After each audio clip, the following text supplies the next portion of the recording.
Greetings, everyone, to my new video. I'm glad that you are watching. I'm glad that you are doing well. Hope you're doing well, anyways.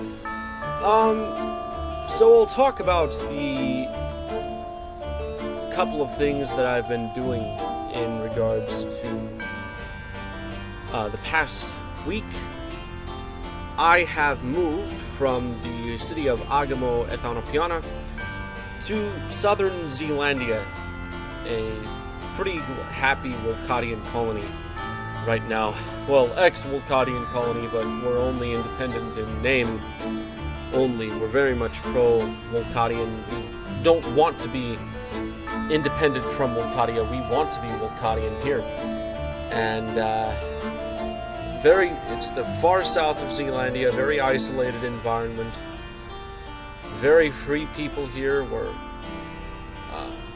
both free in spirit and loyal to the ideals of Wolcadia.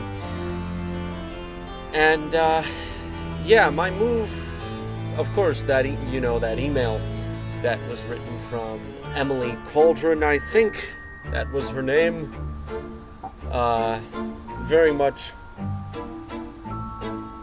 she wanted to talk about the ideas, consequences of social isolation if I continue to support quote-unquote conspiracy theories, and that leads us into talking about the different lenses to view the Wolvers. Now, keep in mind, the Wolvers is an external term. It is not the internal term, but anyways, the different lenses to view the world. The first lens is that of most people in the Wolverse itself, giving into what most people in the world know about. It's the lens that you see from the news. When you watch the news, you'll learn from this perspective.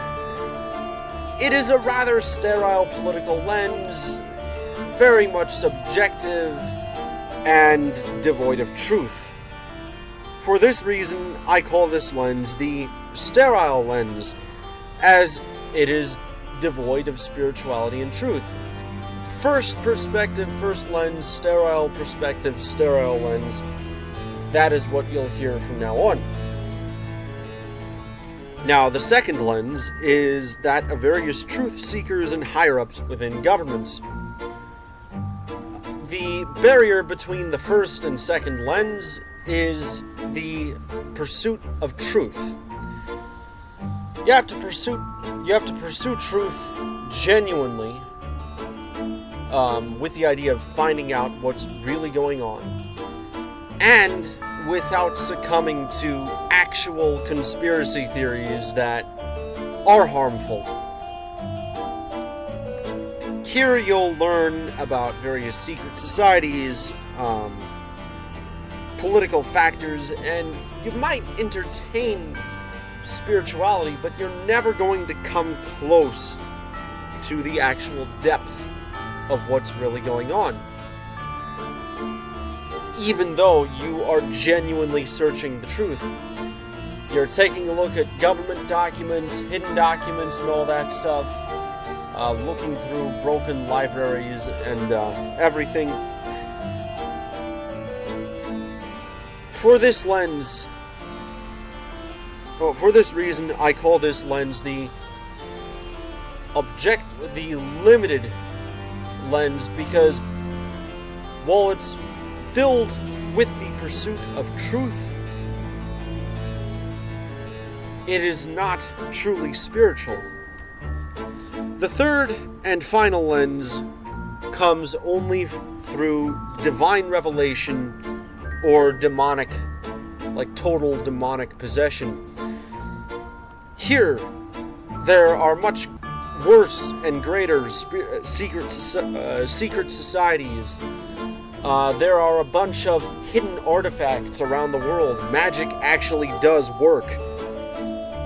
It gets into esoteric truth and is willing to be batshit crazy. But take everything that I say within this lens as a symbol of absolute truth.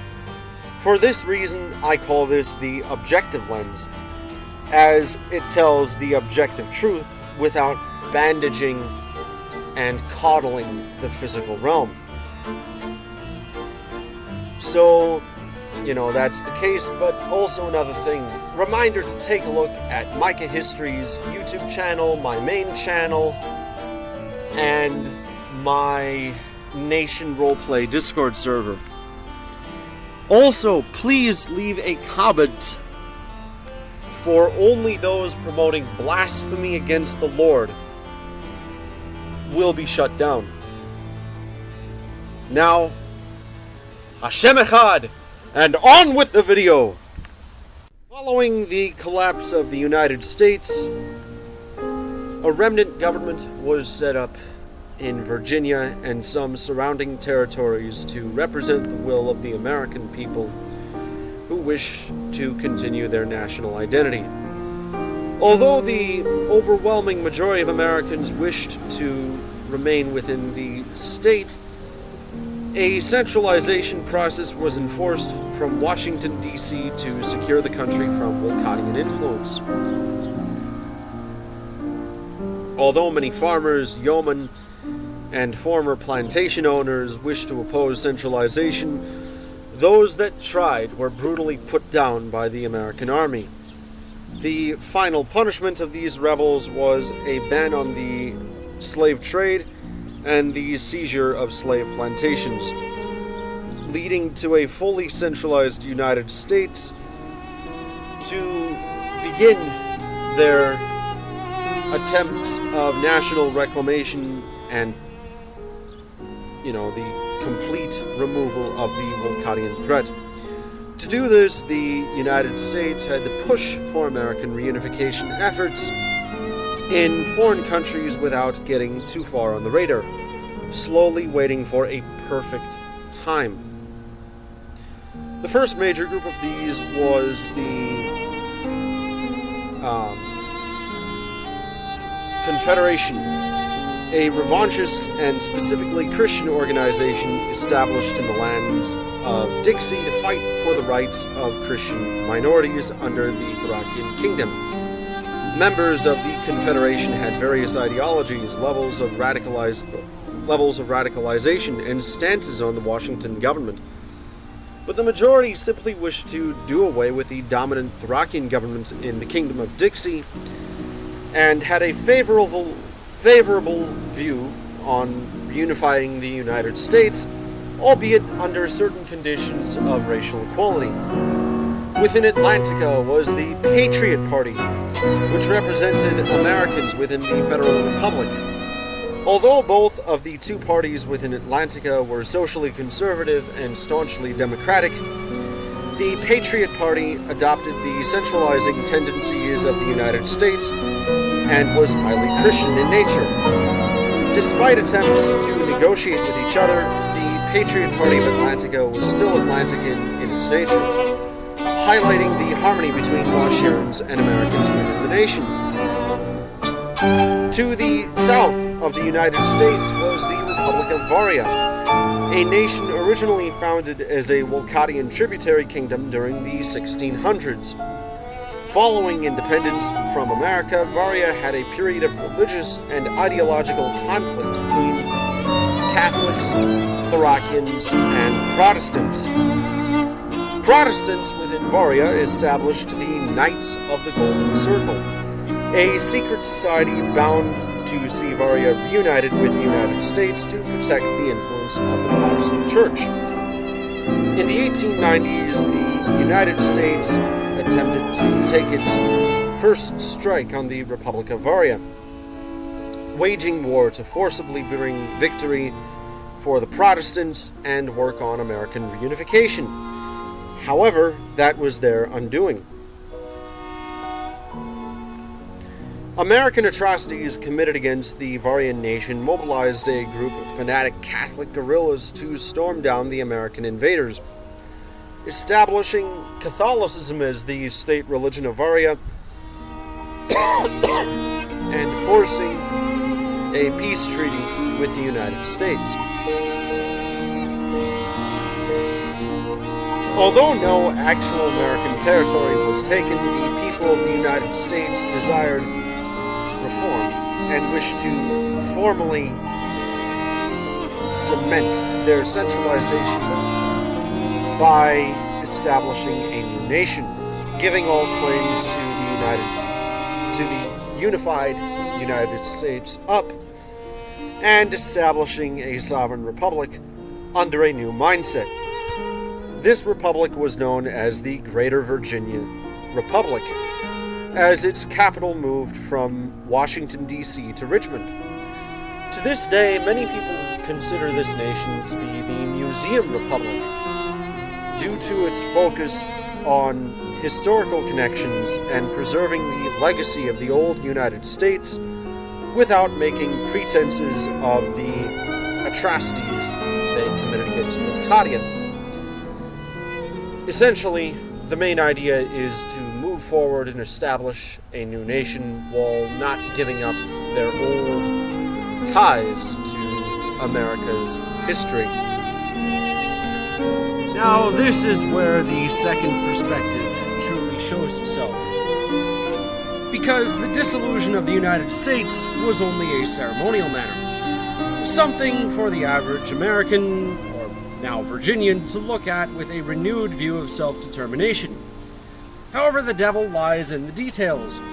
Upon the establishment of the Greater Virginian Republic, the president at the time, the last president of America, secretly established the organization known as Operation George Washington with the blessings of the Virginian government. This secret society's purpose was to reclaim the United States of America, and they would do this one step at a time. Throughout this time period, Operation George Washington contacted similar organizations to bring about revolutionary change. For example, in World War I, they were very much allies of the Black Hand in Serbia and were partially responsible for the brutal and unjust murder of Franz Ferdinand. As World War came about, members of Operation George Washington widely spread their influence throughout Europe and Asia, seeking to destroy the previous age of imperialism that shaped the world of the 19th century. However, their main goal was to control various media establishments throughout the world, dominating the access to information that most people have. Because of this, Operation George Washington managed to prevent Wilcadia from joining the Allied powers during World War II, despite their desire to destroy the malicious influence of Nazi Germany. This war led to the increased influence of Operation George Washington throughout all aspects of European life, in which the Allied powers became nothing more than its plaything. The entire Cold War was orchestrated as a means to an end, and the end was the defeat of Wilcadia. Throughout this time period, members of Operation George Washington funded Wilcadia's malicious enemies, from the Republic of China to the radical Islamists in the colony of Frederickland. This goal was straightforward: the complete destruction and elimination of Wilcadian ideology, allowing the eventual reunification of America as a powerful nation that could forcefully assimilate Wilcadia and its culture. Throughout the 1960s, the operation continually brought an anti-Wilcadian mindset to the fold, emphasizing the authoritarian nature of Wilcadia and criticizing its colonial empire. Through this, they sought to turn Wilcadia into a global pariah state, weakening its reputation abroad by deeming its entire culture as backwards and foolish. Many malicious nations who wished for rightful Wilcadian land were happy to join in the fun, pushing for supposed anti-colonial liberation while demanding, essentially, Wilcadia to be weak. But if you think that is where our story ends, that is the limit of Operation George Washington's power, you are sorely mistaken. Now, to my Cascadian viewers, or to the people of Cascadia, I ask you this very basic question. Is Cascadia truly independent, and is Cascadian independence from the British Empire worth it? The entire foundation of Cascadia relied on irredentism and national dominance, disregarding basic principles of human decency. Cascadia's foundation ignored the victory won by Wolcadia in World War I and the agreement from Britain to give Wolcadia that land. Rather, they sought to uproot ancient traditions while disguising themselves as whatever you want. To a communist, Cascadia was the progressive change of the People's Revolution against British imperialism.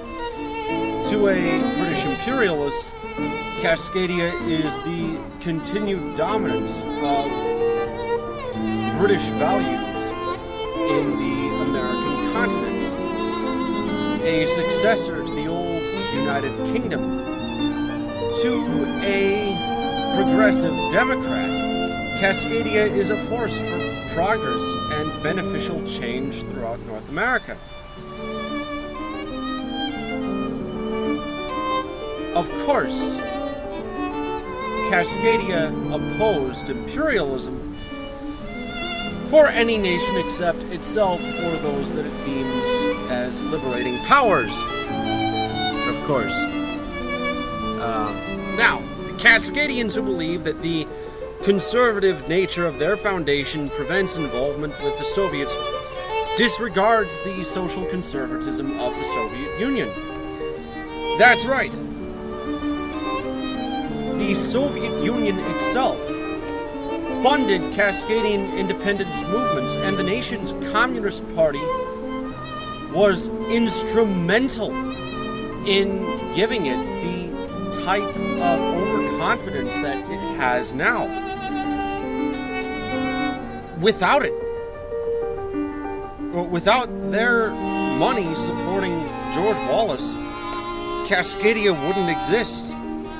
However, the inherent turmoil at that time is ignored by the Cascadian government, which seeks to rewrite history to make their foundation the broader will of the people, instead of a small group of people taking full control over the nation. Now, to those who don't think that Operation George Washington exists, because there are people who simply regard anyone who believes that operation actually, the existence of that operation is a conspiracy theory. Let me tell you this. George Wallace, the founding president of Cascadia, had an earlier inauguration address, which is found in Cascadian libraries around the country. And this inauguration address is not as the Cascadian president, but as the American president. Within this speech, Wallace sent many praises towards Khrushchev and openly declared that the continued push for American sovereignty is the exact same thing as the Russian Revolution, declaring that Emperor Frederick is Tsar Nicholas.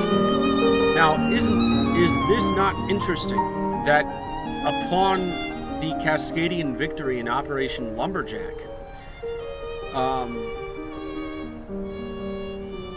the Russian imperial family was overthrown? Soviet money.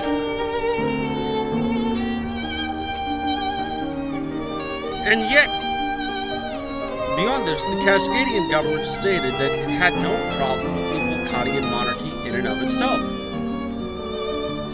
Coincidence? I think not. It's far more likely that they're trying to hide Operation Washington's existence on the diplomatic scene and create plausible deniability than actual honesty from that organization. However, the evils of Cascadia do not end with its foundation, but rather with the oppressive policies of Operation Lumberjack.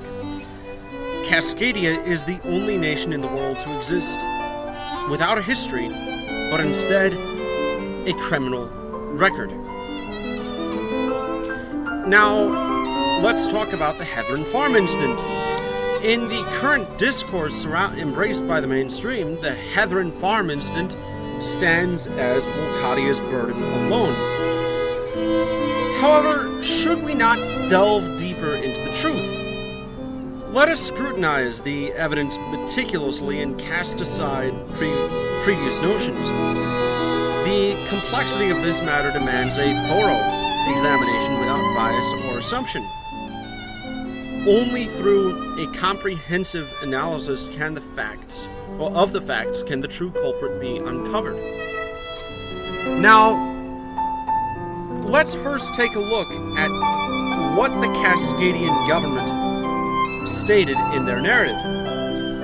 The narrative was that Wolcadians came to that farm, Wolcadian ultranationalists came to that farm, blew it up, and committed unspeakable atrocities to its residents.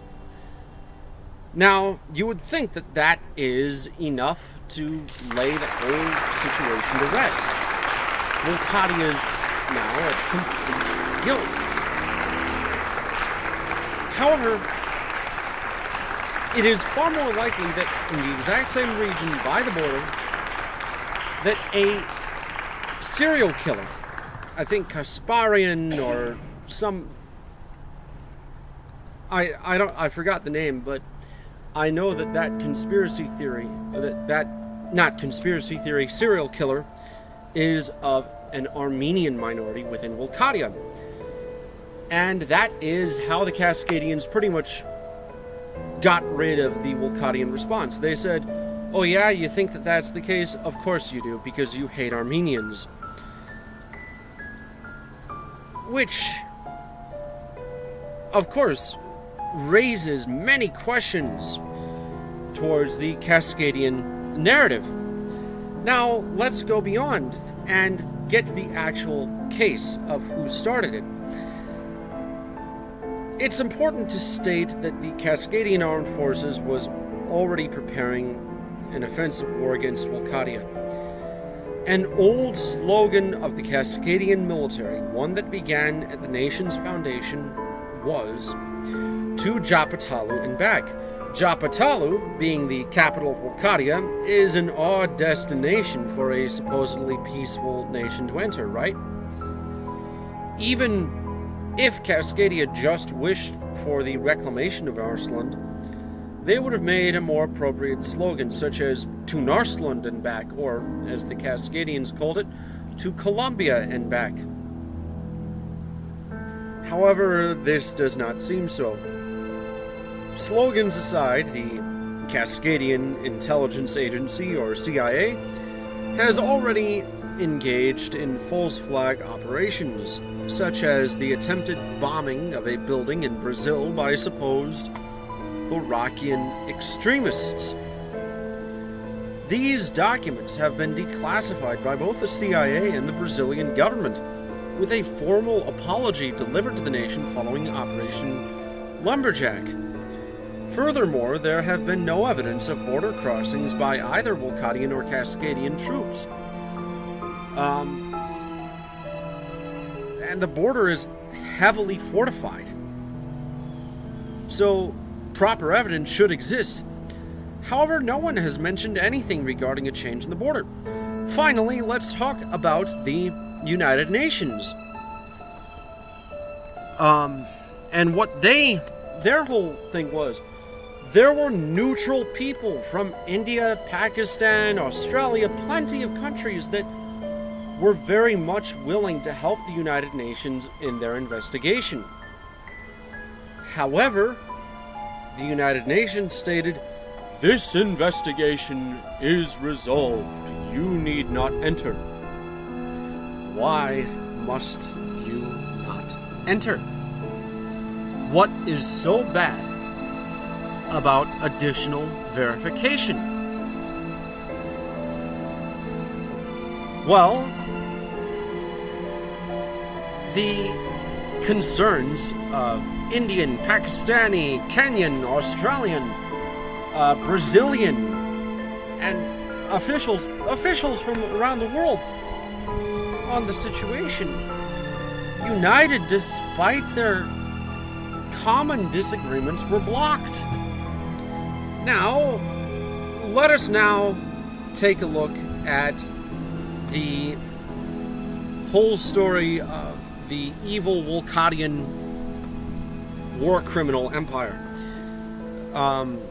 Before looking into the actual atrocities committed by Cascadian troops.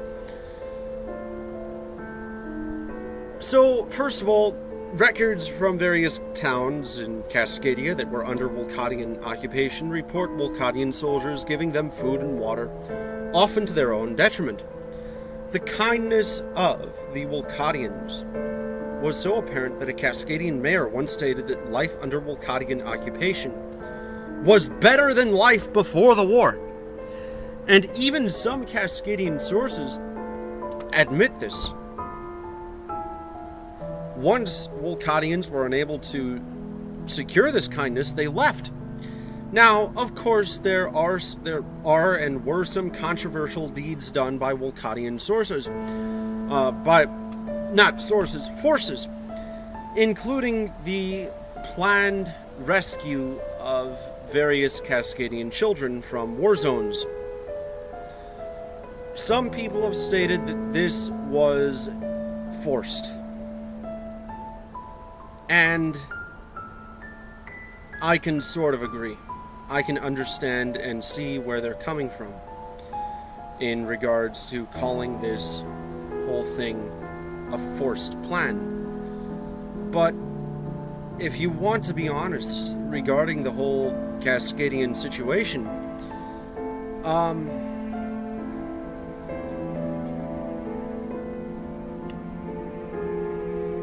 once, even if the Wolcadians were malicious in these actions, which they weren't, or if these actions caused more harm than good, let's compare that to the responses from the Cascadian parents, who after the war, families were reunited, entire programs were established between the Wolcadian and Cascadian government, in which these children would be reunited with their parents. Except no, the parents wanted nothing to do with their children. They were told, because they were told by Cascadian officials that they had been replaced by Wolcadian lookalikes, or that they had just been so brainwashed it's worthless. Now, this is pretty insane. This created an entire ethnicity within Wolcadia known as the Kashalzi, or the children of Cascadia.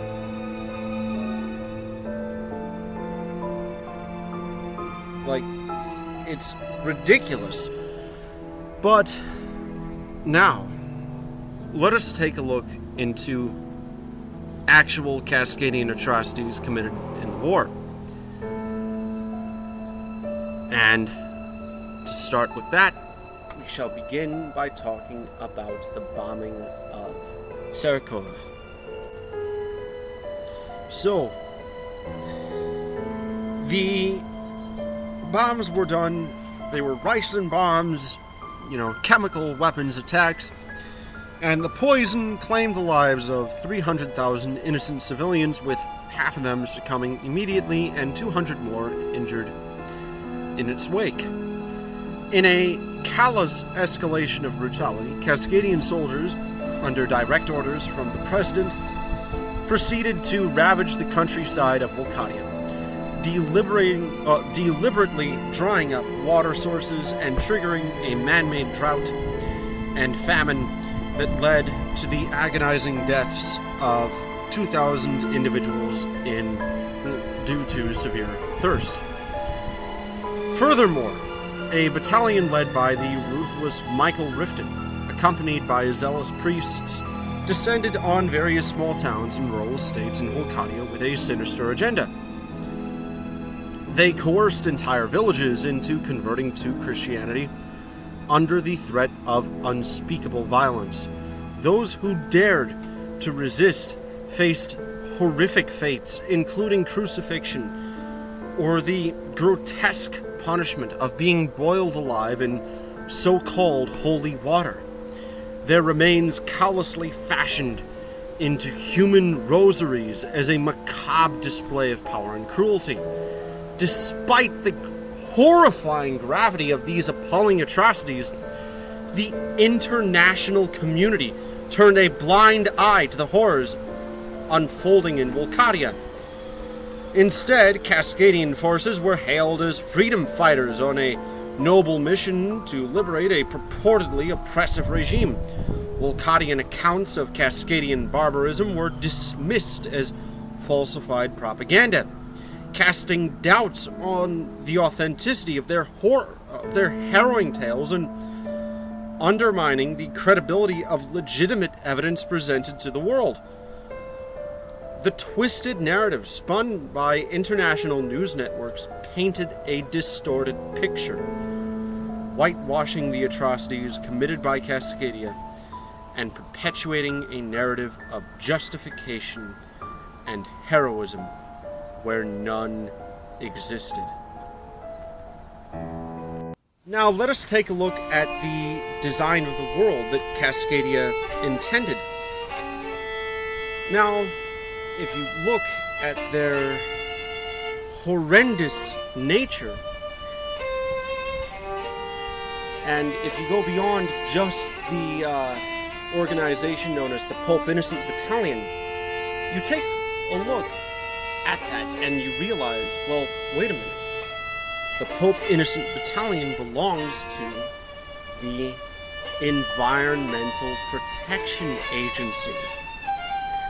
Now, the Environmental Protection Agency, the Cascadian EPA, is even more horrendous than this Pope Innocent Battalion because, well, yeah, they mostly do, deal with national parks and stuff like that.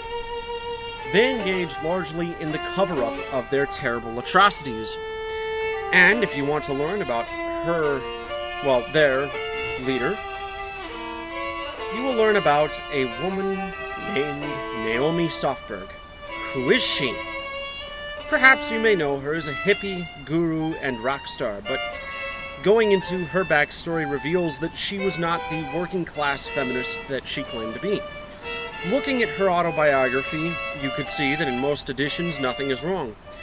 However, if you look at the edition of said autobiography given to the All-Cascadian Communist Party, Progressive League for Social Justice, and the United States of Aryans, three grassroots organizations that were instrumental in the foundation of Cascadia, you will reveal a variety of terrible things, including her grotesque sexual fetishes, lavish parties with Nazi war criminals, and even her engaging in really terrible things with Nikita Khrushchev, as well as her basically fabricating the entire life story that she, her entire life story. For example, she claims to have been a Holocaust survivor, a working class mother, a New Age hippie. That is actually genuine, the only genuine part of her, that she is a New Age hippie. A feminist who suffered marital abuse. if you take a look into the records, in a variety, if you take a look into the records, the Holocaust, first of all, it did happen, but she was not a Holocaust victim. In fact, when she tried to communicate with a group of Holocaust survivors, they did not want anything to do with her. And there's no way she could have been a Holocaust survivor because she wasn't even born in Europe. Now, if you want to take a look at her involvement with really, her suffering from an abusive husband, there's no record that she was even married to him. Yes, in fact, if you take a look at that edition of her backstory that was given to the founding organizations of Cascadia, she'll reveal entirely that she made the whole thing up. She just found a random dude in a bar, didn't like him because he overcharged her by accident or something, so she fabricated this whole story and got him in jail for the rest of his life, destroyed his life, and even took his children away despite not even being their mother. Now, you may say that although they may be evil, they're still instrumental in the foundation of our modern democracy. Without groups like Operation George Washington, nations like Wilcadia would be able to continue their power unchecked and commit massive human rights violations. That is a story for another day, in which I'll deal with that whole thing, and I'll deal with spiritual conflict next week. We're going to be up for a major project in the future. Until then, be an artist, not a nerd. And don't forget, the Lord is the divine source of creation. He who is beyond all is beyond all. The honored, blessed, and great. Most powerful, most beautiful, most righteous, and most wise. The patron of all art and creation. Amen.